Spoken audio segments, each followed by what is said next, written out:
देखिए चौहान साहब, अगर विराट कोहली को आप अपने गांव ले जाओगे, अगर आप अपने शहर ले जाओगे, तो उससे क्या अपेक्षा रखोगे? यही तो कहोगे भाई, विराट जी आप हमारे यहाँ पे आज जरा क्रिकेट खेल के दिखा दो। या फिर ये कहोगे नहीं कि संतरे लगे हुए हैं, पेड़ पे जरा चढ़ के संतरे तोड़ के दिखाओ। संतरे थोड़ी तोड़ पाएंगे, वो क्रिकेट ही तो खेल खेल पाएंगे। विजय जी ने बहुत अच्छी बात कही। देखो, वो अपने सब्जेक्ट में चैंपियन है। चाहे कुंभ आता हो या कुंभ जाता हो या विधानसभा चल रही हो, उनका जो अपना सब्जेक्ट है उसी सब्जेक्ट पे बोलेंगे, वो इर्द गिर्द कहीं नहीं जाएंगे।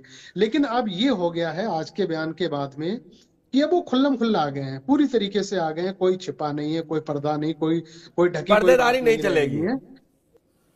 तो इसके बाद दो चीज तीन चीजें जो सामने निकल के आती हैं। इतना सब कुछ होने के बाद भी कुंदरकी का जो रिजल्ट आपके पास है वो बड़ा अनएक्सपेक्टेड है, बड़ा अचंभित आपके लिए करता है।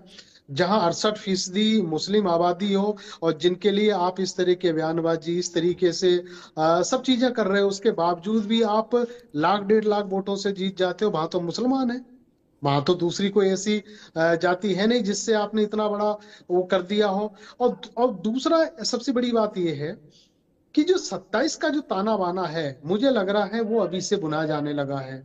अब भारतीय जनता पार्टी एक प्रयोग करके चल रही है सभी राज्यों में, ना सिर्फ एक राज्य में, तकरीबन राज्यों में। उनको देख रहे हैं, टेस्ट देख रहे हैं कि क्या एक सिंगल फ्रेम में आके सनातनी वोटों से आगे क्या हमारी नैया पार हो सकती है। और ऐसे राज्य में जो जहां हमारी बहुतायत बहुत ज्यादा है, हिंदुओं की बहुतायत ज्यादा है, चाहे आपका फिर पंजाब हो जाए, हरियाणा हो जाए, उत्तर प्रदेश हो जाए, तो वो सब जो इनका प्रयोग है वो कहीं ना कहीं सफल होता दिखाई दे रहा है।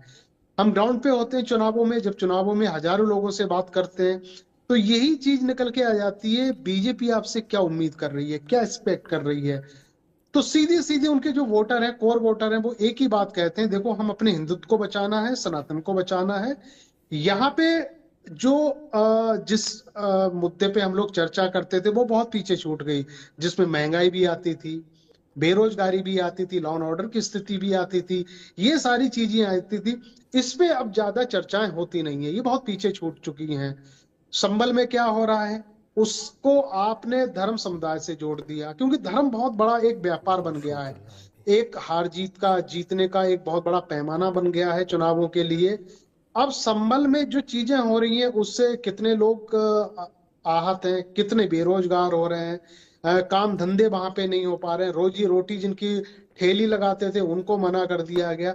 इस पे ना मीडिया का ध्यान जा रहा, ना प्रशासन का ध्यान जा रहा, किसी का ध्यान नहीं जा रहा। अच्छा, मीडिया को बस आप लोग वही। जरूर लपेट दीजिए। मीडिया तो पूछ रहा है, जब वहां विपक्ष कह रहा है संभल पर चर्चा करो, अरे कहना चाहिए था कर ले।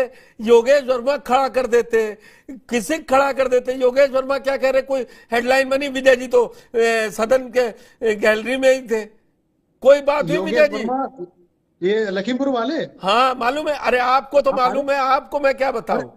वो अरे कह तो रहे मैं हमारे तो कैसे बहुत मुंह अच्छे, दिखाऊं। हमारे हमारे अब आप पड़ोसी, हमारे मीडिया को पीलीभीत के रगड़ बगल से दीजिए। ही है, बड़े दोस्त हैं हमारे।